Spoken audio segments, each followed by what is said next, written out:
DaCara Thompson's parents just want her home. It's been hard. It's been hard. DaCara's father gave News 4 this surveillance video allegedly taken from a home near where DaCara's SUV was found. He says it appears to show her walking away from the car around 1:30 a.m. Saturday morning, about 3 hours after she left her father's home in Lanham. Her parents say they haven't heard from or seen DaCara since. Her phone was not left in her car, and her parents say it's been disabled. If you thought this story couldn't get darker, buckle up, because the last 48 hours flipped everything on its head. A bright 19-year-old named DaCara Thompson leaves home to get gas and be right back, and then vanishes. Her purse, cash, cards, everything left behind in her car like she planned to return in minutes. That single detail is the crack that lets all the light and all the questions pour in. Was this a quick errand gone wrong, or a meeting that was meant to last 5 minutes and ended in nightmarish hours? Tonight we trace Dara's final movements, the black SUV that changed everything, the bedroom where investigators say the unthinkable happened, and the chilling timeline that has the internet asking whether this was a one-off horror or part of a pattern. Hit play because the dots are there, and once you connect them, it's hard to unsee. Before we dive in, quick favor, like, subscribe, and drop your thoughts in the comments. It helps more people see Dara's story, and it keeps this investigation in the light. Thank you. According to charging documents WJZ Investigates obtained, the suspect, 35-year-old Hugo Hernandez Mendez, threw her body off a highway bridge into the South River. She had skull and facial fractures. Her family identified her through tattoos. At this time, there are no additional suspects. However, this investigation is ongoing. Let's start at the beginning, the ordinary details that feel harmless until they don't. It's late August. Dara tells her dad she's stepping out, going to get gas back soon. She's the youngest of 5. They share locations like most families. When she doesn't come back, her dad calls. Nothing. The texts stop. Hours turn into a restless night, and by the next day, the family is tracking her phone to a quiet intersection, Jasmine Terrace and Riggs Road, Hyattsville. There's her white SUV parked near a fire hydrant, a ticket magnet she would never leave long. Inside, her purse, debit card, credit card, $60 cash. Think about what that means. No runaway narrative, no she took her things. It reads like, I'll be right back, and never was. The family shares descriptions, combs nearby blocks, and calls police. The account stays untouched. The phone goes dark.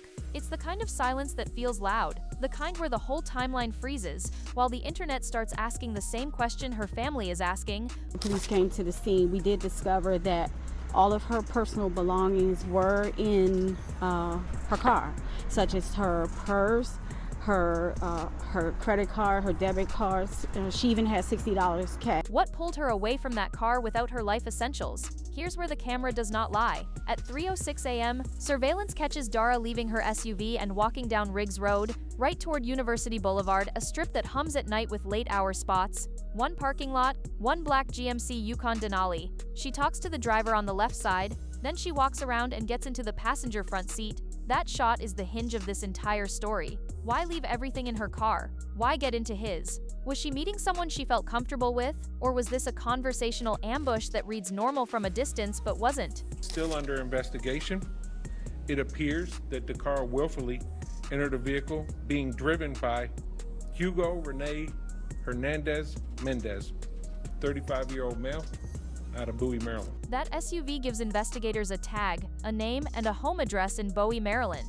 And here's what rattles everyone. This isn't a random hotel off the highway. This is a residence with other people inside. Children live there. Roommates. Family. It's the last place you'd bring a stranger if you didn't want to be connected to what happened next. It's also the last place you'd bring someone if you assumed nothing was going to happen. Either way, that choice says a lot about familiarity, about confidence, or about something far worse. The timeline tightens, days pass without word. Then August 34th, a trooper stops near a disabled vehicle on Route 50 by the South River Short Bridge, looks over the embankment, and sees a body about 30 feet below.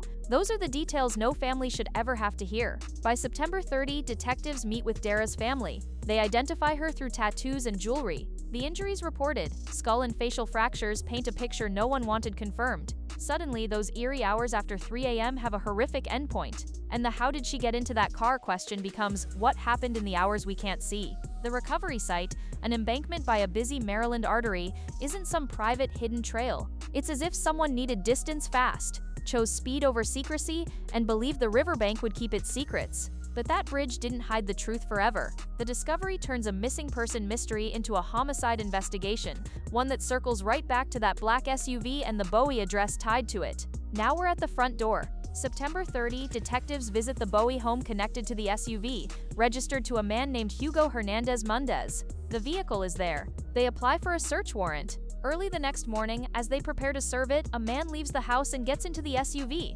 Questioning begins. He says he was at Galaxy nightclub on University Boulevard, the same corridor where Dara got into that SUV, waiting on an ex who never shows. He denies involvement, asks for a lawyer. Standard moves when stakes are this high, but warrants don't ask permission. Inside the residence, investigators execute the search and zero in on one room, a bedroom that becomes the center of gravity in this case. What they say they find in that space and in the house trash will later anchor the most damning allegations, and it's why everything pivots from where is Dara to we know where she was and who had her last. This is the part that stops you cold. Investigators report discovering Dara's blood, a broken French-tipped fingernail that matches her manicure, hair, a wig consistent with what she was seen wearing on camera, multiple pairs of women's underwear and lingerie. Think about what that says about the room's history and about that specific night. The prosecution's narrative forms right there, that Dara died in that bedroom in the early hours of August 23rd, and her body was transported to Route 50 and thrown over that bridge. That combination, blood, personal effects, and what looks like a trophy profile to online eyes, sets social media on fire. Are those garments a chilling collection kept by design? Were they partners' items? Guests? Strangers? When a case is this raw, rumor sprints faster than fact. But in a courtroom, the evidence doesn't have to trend to matter. It just has to connect the last place she was alive to the person who had the keys, the access, and the opportunity. And this bedroom reads like a map. Inside the house, people hear things. One roommate reportedly hears sex, followed by a sound they describe as a woman not enjoying what's happening. A few hours later, the black GMC isn't in its usual spot. Another relative tells investigators behavior had shifted in the days leading up to all this, that something felt off. A cousin says she told him to confess. Federal agents return later and detain a different family member on an immigration matter, fuel for online theories about who knew what and when. But let's separate the heat from the facts. Witnesses place sounds in that room at the critical time. The vehicle moves in the window investigators care about. And the home's occupants, some cooperative, some defensive, become part of a narrative that may be as much about fear and loyalty as it is about direct knowledge. Could people in that house have heard more than they admit? Maybe. Could details be fuzzy in hindsight? Also possible. What matters legally is whether their pieces, even if imperfect, fit the timeline built by video, location pings, and what was recovered inside that bedroom.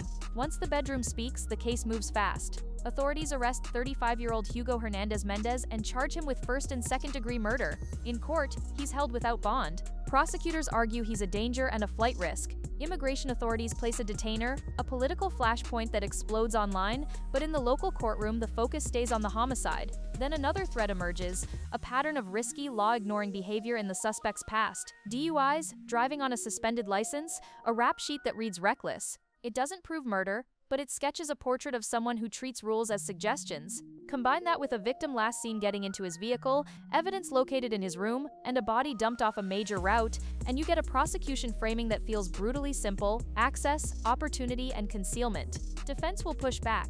They'll challenge the chain of custody, alternative explanations for traces, the meaning of those garments, the reliability of what was heard. That's how trials work. But tonight the headline is that he's behind bars, no bond, and this case is headed for a grand jury and the long road of pre-trial maneuvering. Let's talk about the theories lighting up your timelines carefully. The internet is asking whether this looks like the MO of a repeat offender. People latch onto the underwear as trophies, the choice of a family home over a hotel, the speed and boldness of dumping a body off a highway bridge. Others question whether Dara knew him, if this was a planned meetup that felt casual to her but wasn't. Some threads even spiral into broader takes about which cases go viral and why. Here's the reality. Investigators have not confirmed any link to other disappearances. They're actively checking connections because that's what you do when the facts fit a chilling pattern. But checking isn't confirming. What is confirmed? Dara got into his SUV. Evidence in that room points to violence. Her body was found days later off Route 50. When you see posts making leaps beyond that,